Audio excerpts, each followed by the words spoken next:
Stormbots, the next Discovery Channel series. Yeah. Oh my gosh, that's amazing.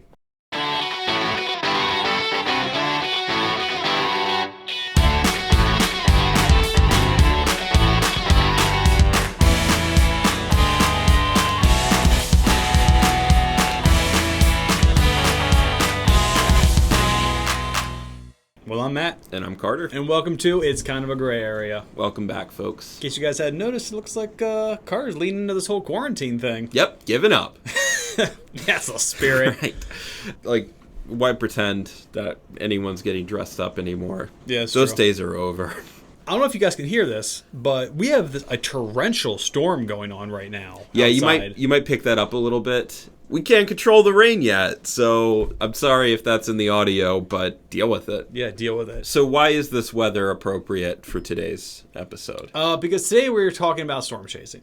Perfect. And people love this. I mean, I love watching it. Growing up on Discovery Channel, I used to always watch, the storm chasers and be like, oh, I want to do that. It's so freaking cool. Right. And then you really think about it, and you're like, I could die, but I kind of want to do it still.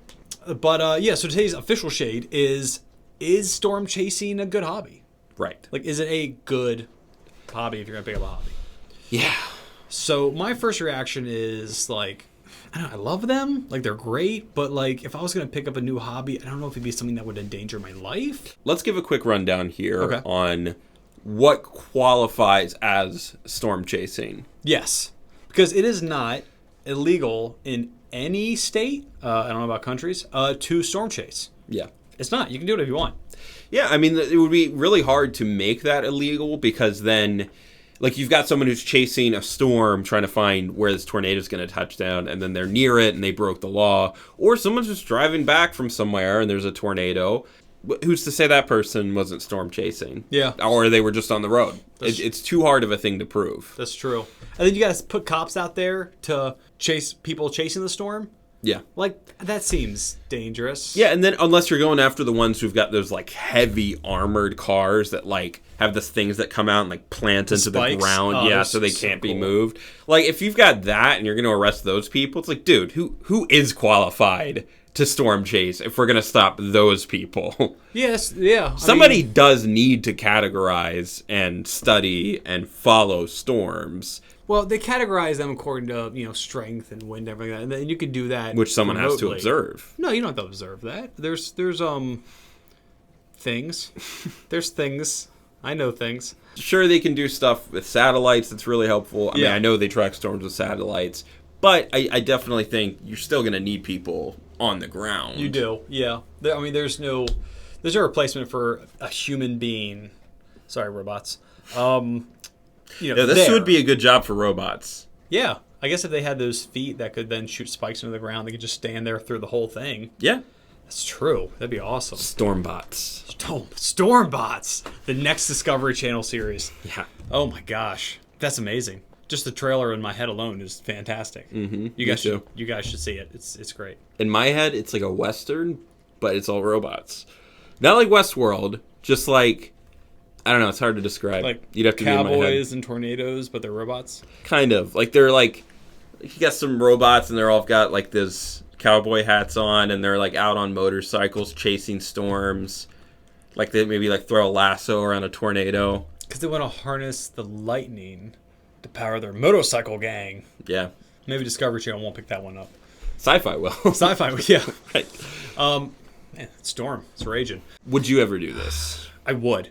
I absolutely would. Okay. I would also say, though, I don't think it is a good hobby. Just like anything, you have to be experienced in it. You can be really experienced at a hobby, though. Oh, yeah. And that would make it good for you. But in general, I think it's a bad hobby because a hobby is something you spend your free time on. And if you're going to spend your free time doing something that might kill you, it's a bad hobby. That's like being Is it any worse than all the other, like dirt bike riding or I'm thinking more like skiing model or snowboarding? I'm thinking like model train making. Other things no one does. That's like the things that are like you go to like Hobby Lobby or so like one of those hobby stores. They have all like the things you can build and the puzzles and the different crafts and stuff like that. That's what I think of as a hobby. So if you can't get the supplies from a craft store, it's not a safe hobby. Well, no, think about this. So if you're building model trains and they're like, hey, listen, Model train making is great, and It's really cool though. It's a really good hobby. Model tornadoes. Very hard to work on. Right. But if they're like, yeah, 1 out of every 500, just pulling a number out of my butt, train explodes and kills the person or the people in the room, then that's a bad hobby. Dangerous hobby. It's a dangerous hobby, which a dangerous hobby should classify as, what would classify as bad then? If you have to have good and bad, you have to have good and bad. Right. What would you define as a bad hobby? I think this is Murdering people. Yes, I think this is you've got to look at the whole picture. Mm-hmm. I don't think you can pick out one aspect of this as good or bad. It's more like as far as a hobby goes. I think you can, and I am. Well, there are dangerous aspects to every single hobby that you could have. I mean, what if you work on a model train set and you go out into your garage and paint a bunch of model trains and then you die of asphyxiation because you forgot to leave the door open? You have to have experience and knowledge for your hobby. Right. So there's safe ways and dangerous ways to do anything. I'm going to say this is okay. It's dangerous, but if you understand the risks, you don't put anyone else at risk, and you educate yourself well enough to reduce and mitigate that risk, then I don't think it's any worse than any other hobby you could have. So any hobby is bad if you don't know what you're doing. No, I would say hobbies are bad depending on like what you get out of it being worth anything. Okay. The risk, danger, or just overall exhaustion caused by the effort for that thing. Mm-hmm. And then how social of a hobby it is. I think those are the 3 criteria for a hobby. And key to storm chasing is you definitely, from what I looked up, from like 2 or 3 different things, was you definitely want to have a partner there. Which is interesting. I would think maybe the less people, the better. Well, no, you have to have a sacrifice for the tornado. Well, yeah, I mean, I think you want someone there if anything goes wrong. You need someone to watch your back. Or if the tornado needs blood, you brought someone. But yeah, okay, that's my final answer. I'm going to say storm chasing, it's all right. It's a good hobby. It's okay. I'm going to say it's a bad hobby. I think the danger level makes it a bad hobby. Although I think it's amazing and awesome in every way, I think if you're going to pick one up, it's a bad hobby to pick up. Well, let's find out for sure. All right. Rock, paper, scissors, shoot. Ooh. So it's okay, guys. Feel free to go storm chase. I mean, we're all in quarantine right now, social distancing anyway. So we can go outside, so it's kind of perfect timing. Yeah, as long as you stay 6 feet away from the tornado, you should be fine. Would you rather, whilst camping, all right, be hunted by Bigfoot oh jeez, during a thunderstorm? Okay, that turned quickly. Or whilst camping, be hunted by a Yeti during a blizzard? Okay, so like a blizzard storm, not like during you're eating a blizzard from Dairy Queen. that wouldn't be as disturbing, but it would still be terrifying either way. Right. Now it's just Bigfoot, Yeti. They don't have like guns. Like they're not like they're hunting. So I no, they're hunting in the way that animals hunt other animals. Okay, all right. With crossbows. So let Um, me set the scene here. You're camping out in Washington State. All right.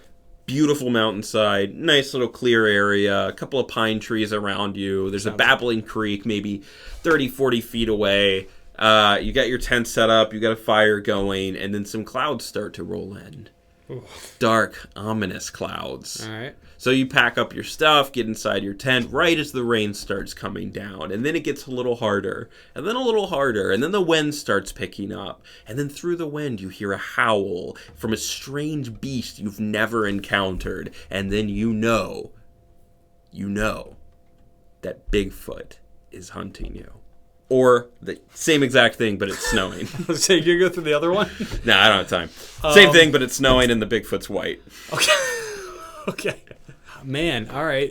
Well, it is hard to run in snow. That is true. So I'm gonna. It is easier to hide in snow. I mean, I really feel like the Yeti has a really good sense of its terrain. As far as running, I would have to go with in the Can't woods. outrun either of them. That's true. But they've got longer legs and they're bigger, and he's more used to the terrain. So I think snow would be a bad idea.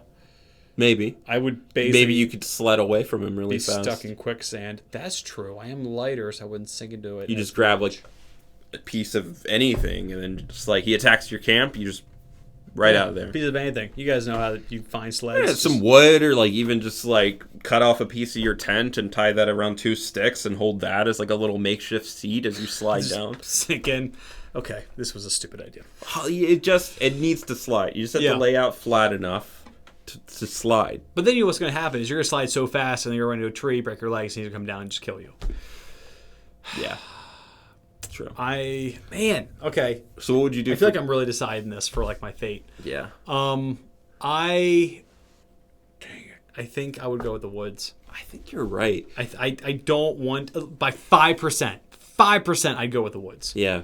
I think because it's our element too. Yeah. Since we're also primates, we're not really cut out for the snow. No. That's not really us. We can do that. We can live there, but we have to like build a bunch of stuff. Yeah. But you could survive naked in the woods with enough detation. Oh, that's right. That one summer, Right. That's right. Yeah. Old job. Right. Yeah, I think you're right. Like, maybe you could climb a tree. They could climb too, but maybe you could try, like, if they're not paying attention. I don't know. There's ways. Yeah. You can find a stick and make a spear or something. You know, come to think of it, if Bigfoot has attacked a bunch of campsites before, what are the odds he hasn't walked away with a few weapons? Oh my gosh, yeah, that's right. He's probably got his cave just stacked with, like, assault rifles and hunting rifles and crossbows and compound bows. Yeah, because you always hear, like, oh, these people were attacked by an unknown creature. It's like, they never say, like, oh, and these things were missing. Yeah. It's like, it's about the people. Yeah. He's got, like, cooking supplies and, like, all kind of stuff. He's probably got, like, 30 tents just rolled up. He collects them. So, but yeah, I do woods. Yeah, I agree. I would go with Bigfoot. So now we know that storm chasing is okay. Yep. But be safe about it. You know, study up beforehand. Bring a buddy. Maybe a leaf blower if the tornado gets too close or something. They are scared of leaf blowers. Yeah. And we would both take our odds in the woods during a rainstorm while camping as Bigfoot hunts us down. So we found out all that today, but if you guys want to find out some other stuff and keep learning, keep growing, keep improving, changing, empowering yourself, living your best life, then go check out all the other episodes and watch those too. That's right, but in the meantime, remember to comment, like, and push that subscribe button so you don't miss out. And spin really fast to assert dominance over a tornado. Give it a try. Ring the notification bell. Carry beef jerky with you everywhere as a peace offering for Sasquatch. And when storm chasing, make sure it's not a Sharknado. There is a difference. Yes. And as always, IKAGA. Yep. Yay!